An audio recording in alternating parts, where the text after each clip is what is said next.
રસ્તા પર ઊભી છે સ્કૂલ બસ. ટોળાએ ઘેરી લીધો છે ડ્રાઈવરને, કેમ કે સ્કૂલ બસનો ડ્રાઈવર હતો નશામાં. ઘટના છે મહેસાણા શહેરની. વાત એવી છે કે પોદરા ઇન્ટરનેશનલ સ્કૂલની બસનો ડ્રાઈવર બાળકોને લઈ જઈ રહ્યો હતો. આ સમયે મોઢેરા રોડ પર ટહુકો પાર્ટી પ્લોટ પાસે એક રાહદારીને અડફેટે લીધો. રાહદારીને ટક્કર મારતા જ આસપાસના લોકો દોડી આવ્યા. આ સમયે સ્કૂલ બસનો ડ્રાઈવર નશામાં હોવાનું સામે આવ્યું, જેને લઈ લોકોમાં રોષ ફેલાયો, કેમ કે સ્કૂલ બસનો ડ્રાઈવર જો નશામાં હોય તો બાળકોની સલામતીનું શું? બનાવની જાણ થતાં જ પોદરા સ્કૂલના સંચાલકો ઘટના સ્થળે દોડી આવ્યા. ડ્રાઈવર અને બસને લઈ જતા રહ્યા. બાદમાં ઘટના સ્થળે પોલીસ પણ પહોંચી. જોકે ત્યારબાદ પોલીસે આરોપી ડ્રાઈવરને ઝડપી લીધો. તપાસ કરતા ખુલ્યું કે ડ્રાઈવરે દારૂ પીધું હતું.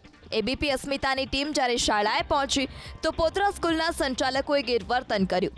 ચોંકાવનારી વાત તો એ છે કે સંચાલકોએ એ પણ સ્વીકાર્યું કે 5 મહિના પહેલા પણ ડ્રાઈવરે દારૂ પીતો હતો. એ સમયે માફી પત્ર પણ લખાવ્યો હતો.